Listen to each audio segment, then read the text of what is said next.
नमस्कार स्टूडेंट्स, मैं सतपाल सिंह स्वागत करता हूं आप सभी का आपके अपने YouTube channel तर्कशील Punjab education Cuban पर। आज हम आपके सामने ईटीटी साइंस के बेसिक क्वेश्चंस जो एग्ज़ाम्स में पूछे गए हैं आज तक और जो आगे पूछे जा सकते हैं उनको एक्सप्लेन करेंगे। उनके ऊपर डिस्कशन जो है आज हम अपना करेंगे। ठीक है, देखो पहला क्वेश्चन है हमारे सामने पूछा गया है, गुरुत्वीय त्वरण पर क्या प्रभाव पड़ता है पृथ्वी के तल से नीचे जाने पर। अब पहली बात तो ये गुरुत्वीय त्वरण हमें समझना पड़ेगा। अभी गुरुत्वीय त्वरण क्या होता है? गुरुत्वीय त्वरण बोलते हैं उस प्रक्रिया को जिस प्रक्रिया के तहत मान के चलिए आपने कोई वस्तु ऊपर की तरफ आकाश में फेंकी है, तो वो वस्तु जितनी स्पीड से नीचे की तरफ आएगी उसको बोला जाता है उस वस्तु का ग्रेविटेशन एक्सेलरेशन। ठीक है, एक्सेलरेशन ड्यू टू ग्रेविटी बोल सकते हैं या एक्सेलरेशन ड्यू टू ग्रेविटी के बाद हम वैसे बोल सकते हैं ग्रेविटेशनल एक्सेलरेशन। ठीक है, तो इसी को ही पूछा गया है, भी इसके ऊपर क्या प्रभाव पड़ता है जब पृथ्वी के तल से नीचे जाते हैं। तो देखो सबसे पहली बात याद रखना, ग्रेविटेशन कौन जो त्वरण होता है इसको हम जी से डिनोट करते हैं। ठीक है, जी से डिनोट किया जाता है और जी का मान जो है, इस जी के मान के बारे में बात की गई है भी जी की वैल्यू जो है उस पर क्या इफेक्ट पड़ेगा कब, जब धरती के तल से नीचे जाएगा। तो याद रखना जैसे जैसे धरती के तल के नीचे जाएंगे, नीचे जाने पर ये क्या है, जो जी का मान है वो क्या है, घटता है। और जैसे ही तल से आप ऊपर की तरफ जाओगे तो जी का मान जो है वो क्या है, बढ़ता है। ठीक है वो बढ़ता है। अब देखो आपने कोई भी वस्तु को जब पृथ्वी के ऊपर फेंका है तो वो क्या हो जाएगा, उसकी स्पीड जो है वो नीचे आने वाली, जब ऊपर पहुंचने के बाद वो नीचे जब आएगी तो उसकी स्पीड ज़्यादा होगी और जैसे ही वो धरती के बिल्कुल सतह से टकरा जाएगी फिर वो नीचे की तरफ जाएगी तो वो धीरे धीरे जाएगी। तो मतलब पृथ्वी के तल से नीचे जाने पर जी का मान जो है वो घटता है और पृथ्वी के तल से ऊपर जाने के बाद जो जी का मान है वो क्या है, बढ़ जाता है। ठीक है, ऐसे ही आपका पूछा जाता है कई बार, जो जी का मान होता है, जो हमारे पोल होते हैं, पोल ध्रुव जिसको बोल देते हैं, ध्रुवों पर जो इसका जी का मान होता है वो क्या होता है, अधिकतम होता है, मतलब मैक्सिमम होता है। और जो इसका इक्वेटर होता है, धरती का जो इक्वेटर है जिसको आप भूमध्य रेखा बोल देते हैं या इसको विषुवत रेखा जो बोला जाता है, भूमध्य रेखा पर ये क्या होता है, मिनिमम होता है। ये याद रखना बात, कई बार पूछा जाता है जी का मान जो है वो पोलों पर कितना होता है, तो अधिकतम होता है, मैक्सिमम होता है। और इक्वेटर पर जी का मान जो है वो क्या होता है, वो हमारा न्यूनतम होता है। ठीक है, और जो पृथ्वी का सेंटर है, पृथ्वी का जो केंद्र है, वहाँ पर अगर इसकी बात की जाए तो ये वहाँ पर हो जाता है बिल्कुल जीरो।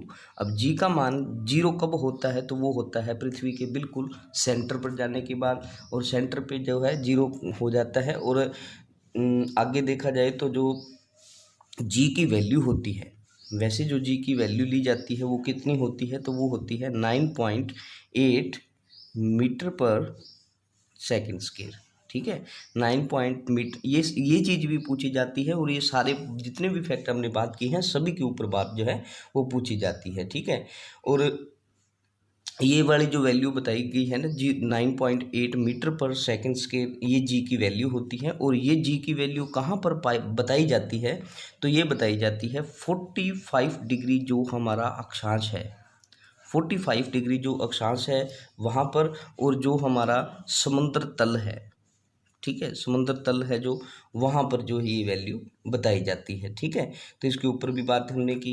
और वैसे देखा जाए तो जो हमारी पृथ्वी है, जो हमारी पृथ्वी है, अगर इसकी गति जो है वो 17 गुना कर दी जाए, इसकी गति, पृथ्वी की गति, जो पृथ्वी घूमती है ना, उस गति को अगर हम 17 गुना कर दें तो क्या हो जाता है, तो विश्व रेखा पर जो वस्तु रखी होगी, जो इसके इक्वेटर पर जो वस्तु पड़ी होगी ना, उसकी वैल्यू जो है वो क्या हो जाएगी, जीरो हो जाएगी, उसका वजन जो है वो जीरो हो जाएगा। ये भी चीज़ जो है कई बार पूछी गई है, पृथ्वी की कितनी गति कर देने पर क्या है, किसी भी वस्तु का भार जो है इक्वेटर पर कितना हो जाएगा, तो वो जीरो हो जाएगा। और कितनी गति करने पर, तो 17 गुणा करने पर। ठीक है, 17 गुणा कर मल्टीप्लाई करोगे तो आप उसकी वैल्यू को, तो वो जीरो हो जाएगा। ठीक है, तो ये सारे फैक्ट आप याद रखोगे। उसके बाद अगर बात की जाए, अगला क्वेश्चन है हमारे सामने, उसके अंदर पूछा गया है उपग्रह जो होते हैं, उपग्रह किसकी परिक्रमा करते हैं। अब आपको पता है उपग्रह कौन होता है, ठीक है। देखो उपग्रह क्या होते हैं, जो क्या है किसी भी ग्रह का चक्कर लगाते हैं। ग्रह का चक्कर लगाने वाले जो होते हैं उनको बोला जाता है उपग्रह, ठीक है। अब उपग्रह जो है ना ये दो प्रकार के होते हैं, एक होता है नेचुरल और एक होता है मैन मेड। मैन मेड को हम बोल सकते हैं आर्टिफिशियल और ये नेचुरल है। और जो नेचुरल है जैसे हमारी पृथ्वी है उसका नेचुरल सैटेलाइट कौन सा है, मून है। और मैन मेड कौन से हैं, बहुत से हैं। मैन मेड में देखा जाए तो भारत के जो पहला भेजा गया था वो था आर्यभट्ट, ठीक है। आर्यभट्ट जो था ये मैन मेड था, ये 1975 के आसपास की बात है जब इसको अंतरिक्ष में छोड़ा गया था, ठीक है। तो ये भी आप याद रखोगे। अब वैसे अगर देखा जाए तो जो उपग्रह हैं आप हम देखते हैं भी जब धरती से कोई भी चीज़ ऊपर की तरफ फेंकी जाती है तो वो क्या है नीचे आ जाती है। लेकिन जब ये सैटेलाइट वगैरह ये उपग्रह वगैरह जब छोड़े जाते हैं मैन मेड तो ये नीचे नहीं आते। ये क्यों नहीं आते, क्योंकि इनकी जो वेलोसिटी है ना, जो इनकी ऐसी वेलोसिटी जो ऐसी गति ऐसी रखी जाती है जिस गति पर इनको छोड़ा जाता है फिर वो उस गति से ये धरती की जो ग्रेविटेशनल आप बोल सकते हैं फील्ड होती है ना, ग्रेविटेशनल जो आप कह सकते हैं एरिया है जहाँ से धरती वस्तु को नीचे खींच लेती है वो उसको क्रॉस कर जाते हैं, उसके बाद वो धरती पर कभी नहीं वापस आते, ठीक है। तो वो एक वेलोसिटी होती है उसको एस्केप वेलोसिटी बोलते हैं। इसके बारे में हम बाद में बात करेंगे, लेकिन अभी तो को हम इसको जानते हैं भी ये जो हमारे सैटेलाइट वगैरह होते हैं इनके ऊपर बात की जाए मैन मेड हुए और ये नेचुरल सैटेलाइट हुए। और मैन मेड में भी एक बड़ा ख़ास नाम आपने सुना है वो होता है हमारा भूस्थिर सैटेलाइट। काफ़ी बार इसके भूस्थिर उपग्रह। अब भूस्थिर उपग्रह को एक नाम दिया जाता है जियो स्टेशनरी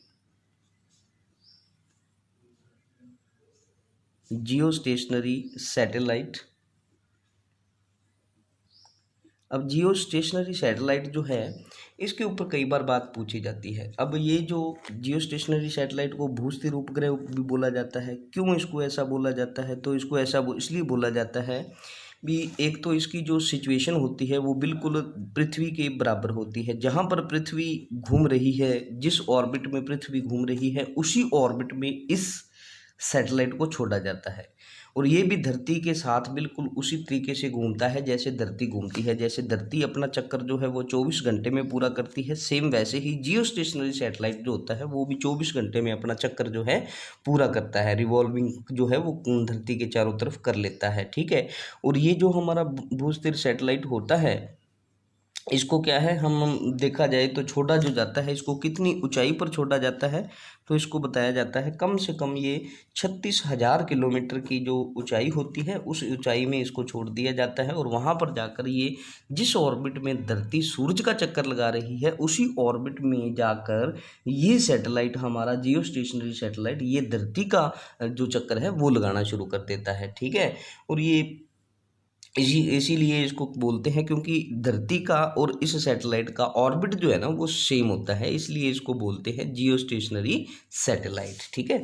तो ये हमारे दूसरा क्वेश्चन था जिसके ऊपर हमने बात की। दो चार चीज़ें आपको बहुत अच्छी इसमें मिली हैं, दो चार कई बार क्या है इसके ऊपर आपको क्वेश्चन जो हैं बनते रहते हैं, ठीक है। इसके अंदर एक चीज़ और भी हम बात कर सकते हैं, जो उपग्रहों के अंदर जो बात की जाती है ना, कोई भी वस्तु हो जो भी उपग्रह होता है ना, उपग्रह जो मैन मेड होते हैं उनके अंदर जो है ना हमेशा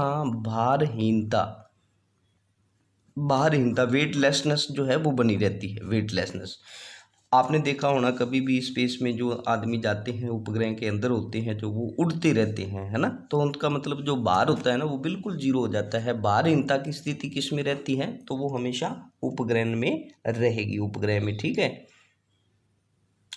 अच्छा, उसके बाद आगे चलते हैं हम, जो हमारा धरती का सैटेलाइट है वो कौन सा है, मून है, ठीक है। ये नेचुरल सैटेलाइट है मून। अब धरती और मून के ऊपर जो ना ग्रेविटेशन का थोड़ा बहुत फर्क पड़ता है। कैसे, आपसे कभी भी पूछा जा सकता है जो मून होता है ना उस पर 1/6 ग्रेविटेशन होता है ऑफ द अर्थ। ठीक है, भी मान के चलो भी कोई भी वस्तु जो है वो अगर 6 किलो धरती पर है तो वो 1 किलो रह जाएगी कहाँ पे, तो वो चांद पे जाने की उसका वजन जो है वो 1 किलो रह जाएगा। तो मतलब 1/6 होता है कि इसका धरती पर ग्रेविटेशन जो होता है उसका। ठीक है, अगला क्वेश्चन है हमारे सामने पूछा गया है एस्केप वेलोसिटी क्या होता है। इसको भी ध्यान से समझ लेना, कई बार बच्चे इसमें उलझ जाते हैं। एस्केप वेलोसिटी या पलायन वेग, एक ऐसा वेग जिससे कोई वस्तु पलायन कर जाए। सिंपल सी बात, ऐसी कोई वस्तु जिस वेलोसिटी पे जाने के बाद वो एस्केप हो जाए, ऐसी कोई वस्तु जिसका वेग इतना हो कि वो पलायन ही कर जाए, उसको बोलते हैं उस वस्तु का पलायन वेग। तो मतलब इसको क्या बोल सकते हैं, जैसे अब मैं आपको समझाऊं भी, धरती है, धरती से आपने कोई भी चीज़ ऊपर फेंकी तो वो हमेशा नीचे आ जाती है, लेकिन कुछ एक ऐसी वस्तुएं होती हैं जिनको जब फेंका जाता है तो वो वापस नहीं आता। फॉर एग्जांपल सैटेलाइट क्यों नहीं वापस आते, क्योंकि उनकी वेलोसिटी इतनी रखी जाती है, जिस वेलोसिटी पे उनको ऊपर की तरफ फेंका जाता है तो वो क्या कर जाते हैं, पलायन वेग कर जाते हैं, वो पलायन ही कर जाते हैं। पलायन कर जाते हैं मतलब पृथ्वी का जो क्राइटेरिया है, जो ग्रेविटेशनल क्राइटेरिया है, उस क्राइटेरिया को वो क्रॉस कर जाते हैं, जिसकी वजह से वो धरती पर कभी नहीं आते। आपसे कभी भी पूछा जा सकता है कि पलायन वेग क्या होता है, जहाँ एस्केप वेलोसिटी क्या होती है। तो ऐसी वेलोसिटी जिस वेलोसिटी पर कोई वस्तु धरती का ग्रेविटेशनल क्राइटेरिया क्रॉस कर जाए उसको बोलते हैं उस वस्तु का पलायन वेग या एस्केप वेलोसिटी। अब ये होती कितनी है, तो ये हमेशा याद रखना 11.2 किलोमीटर पर सेकंड होती है। अब देखो ये मेरे हाथ में जो पेन है ना, अगर मैं इस पेन को 11.2 किलोमीटर पर सेकंड इतनी रफ्तार से मैं अगर इसको धरती से ऊपर फेंकूँ तो ये कभी वापस नहीं आएगा। ठीक है, तो ये होती है हमारी पलायन वेग। और सैटेलाइट वगैरह जो होते हैं वो इसी आप बोल सकते हो वेलोसिटी पर छोड़े जाते हैं। ठीक है, तो ये इसकी बात की हमने। और अगर देखा जाए तो जो पलायन वेग होता है, पलायन वेग जो होता है ये हमेशा डिपेंड करता है, या ये बोल सकते हैं ये हमेशा निर्भर करता है, किस पर करता है, तो ये करता है जी जो हमारा वायुमंडल है, वायुमंडल की उपस्थिति और अनुपस्थिति। ठीक है, भी वायुमंडल है या ना नहीं है, इन दोनों पर वो डिपेंड करेगा क्या, एस्केप वेलोसिटी। ठीक है, एस्केप वेलोसिटी हमेशा वायुमंडल की उपस्थिति और अनुपस्थिति पर निर्भर जो है वो किया जा करती है। ठीक है, वायुमंडल, यहाँ वायुमंडल ना हो वहाँ पलायन वेग जो होता है वो क्या होगा, न्यूनतम होगा। मतलब जहाँ पे वायुमंडल है ही नहीं, जहाँ पे वायुमंडल नहीं है वहाँ पर क्या होगा, पलायन वेग जो है वो क्या होगा, मिनिमम होगा। ठीक है, और जहाँ पर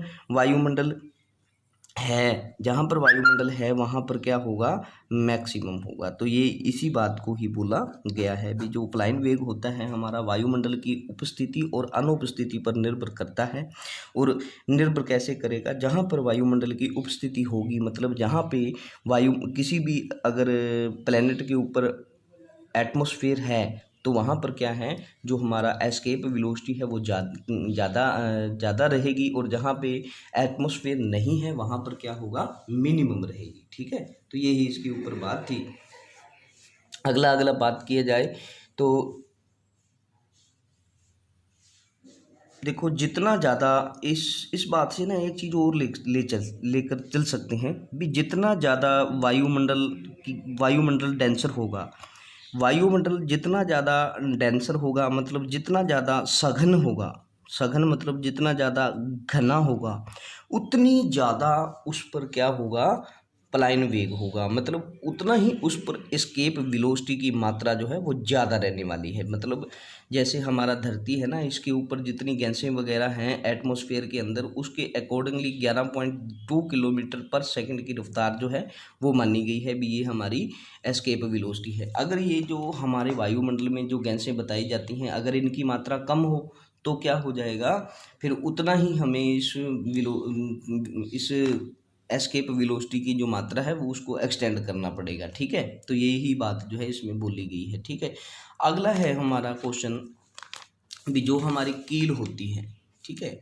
जो हमारी कील होती है, इस कील का जो सिरा है वो नुकीला क्यों बनाया जाता है, कील का सिरा जो है वो नुकीला क्यों बनाया जाता है, तो इसको समझने के लिए हमेशा याद रखना, आप दाब आपने पढ़ा है, ठीक है, दबाव आपने पढ़ा है। दबाव पे बात की जाए तो दबाव होता है जिसको आप प्रेशर बोलते हैं। प्रेशर हमेशा क्या होता है, एक ऐसी फोर्स होती है जो एक एरिए पे लग रही है। फोर्स को हम किस में मापते हैं, तो न्यूटन में माप लेते हैं। इसको किस में मापते हैं, तो इसको मीटर स्क्वायर में माप लेते हैं। तो प्रेशर की जो वैल्यू बन गई है वो क्या बन गई है फिर इसकी, तो वो बन गई है न्यूटन पर मीटर स्क्वायर। तो न्यूटन पर मीटर स्क्वायर जो है इसी को ही हम बोल देते हैं पास्कल, ठीक है। अब देखो क्या है बात इसमें इसमें क्या आ गया है बात, तो इसमें ये है भी जो प्रेशर है वो बराबर है किसके, F/A के। तो मतलब जितना ज़्यादा प्रेशर आप प्रेशर को बढ़ाओगे उतना ज़्यादा आपकी फोर्स जो है वो बढ़ती जाएगी। पहली बात तो यहाँ से ये हो गया। और जितना ज़्यादा आप प्रेशर को बढ़ाते जाओगे उतना ही आपका एरिया जो है वो कम होता जाएगा, ठीक है। तो एरिया कम होना चाहिए। अब यहीं से बात जो है वो निकल कर आई हमारे सामने भी, जो प्रेशर है, अगर आपने प्रेशर को बढ़ाना है तो क्या है, आपको फोर्स को बढ़ाना पड़ेगा। अगर फोर्स बढ़ेगी तो प्रेशर भी बढ़ेगा, ठीक है। तो प्रेशर बढ़ेगा तो साथ के साथ एरिया जो है वो कम रहेगा, ठीक है। अब इसी बात को देखा जाए तो आपके सामने क्वेश्चन जो था वो कील का सिरा नुकीला क्यों होता है, क्यों बनाया जाता है। तो ये मान के चलो ये मैं एक कील बना रहा हूँ और ये कील जो है इस प्रकार से रहेगी, जैसे नीचे ना ऐसे बिल्कुल इसका शार्प जो है ये रहेगा। अब देखो इसका जितना भी वजन है, इसका जितना भी मास है ना, वो सारा मास जो है वो इस पॉइंट पे टिका हुआ है, ठीक है। इसका सारा मास जो है वो इस पॉइंट पे टिका हुआ है। अब जो हैमर है, हैमर से क्या है, इसके ऊपर जो चोट मारी जाएगी उसकी वजह से इस पे फोर्स आई, और फोर्स की वजह से जितना प्रेशर है वो इस कम एरिया पे लगा और जिसकी वजह से ये नीचे चला जाता है, ठीक है। अगर मान के चलो ये एरिया कम था, एरिया कम था फोर्स ज़्यादा थी, इसी की वजह से ना ये देखो एरिया कम हो रहा है फोर्स ज़्यादा हो रही है। तो मतलब क्या है, फोर्स ज़्यादा हो रही है एरिया कम हो रहा है, जिसकी वजह से ये क्या है, जब आपने चोट मारी तो ये अंदर क्या है, धंस गई। लेकिन अगर मान के चलो ये वाला जो कील है आपकी इस प्रकार से होती बिल्कुल फ्लैट, तो ये क्या मुड़ जा अंदर चली जाती, नहीं जाती ना। तो मतलब क्या है, एरिया आपका कम होना चाहिए। आपने एक चीज़ हमेशा याद रखनी है, जब भी प्रेशर की बात की जाए तो एरिया जो होता है ये एरिया पे डिपेंड करता है। जैसे ही आपका एरिया ज़्यादा होगा तो प्रेशर क्या हो जाएगा, कम हो जाएगा। एरिया अगर आपका कम है तो प्रेशर आपका क्या हो जाएगा, ज़्यादा हो जाएगा। जैसे अगर मैं एक एग्जांपल और आपको दूं तो आपने कई बार देखा होना, जैसे दलदल होती है, ठीक है, दलदल नाम सुना होगा दलदल का। पानी वाली एक दलदली ज़मीन जो होती है उसके अंदर अगर कोई भी आदमी फंस जाए, मान के चलो उसके अंदर कोई आदमी क्या है, फंस गया, तो इसको बाहर निकलने के लिए क्या कहा जाता है, आदमी को बोल दिया जाता है भी आप लेट जाओ। आदमी जब लेट जाता है तो इसका एरिया जो है वो क्या हो जाएगा, बढ़ गया है। एरिया जो है ये बढ़ जाता है, लेटने के बाद एरिया बढ़ गया। तो जो उसकी बॉडी के अंदर मान के चलो जितना 50 किलो वजन था, और उस 50 किलो वजन का मान एक एग्जाम्पल देखो थोड़ा, ये आदमी है वो, और इस आदमी का वजन है 50 किलो, और ये क्या है, दलदल में फंस गया है, ठीक है। ये दलदल में फंस गया है और पाँव के बल पे खड़ा है, तो ये हिल रहा है, तो उसकी वजह से ये नीचे नीचे धंसता हुआ जा रहा है। अब बाहर वाले लोगों ने बोला भी अगर तूने बचना है तो तू क्या कर, तू लेट जा। जब ये लेट जाएगा तो वजन तो इसका 50 किलो ही रहेगा। जैसे ही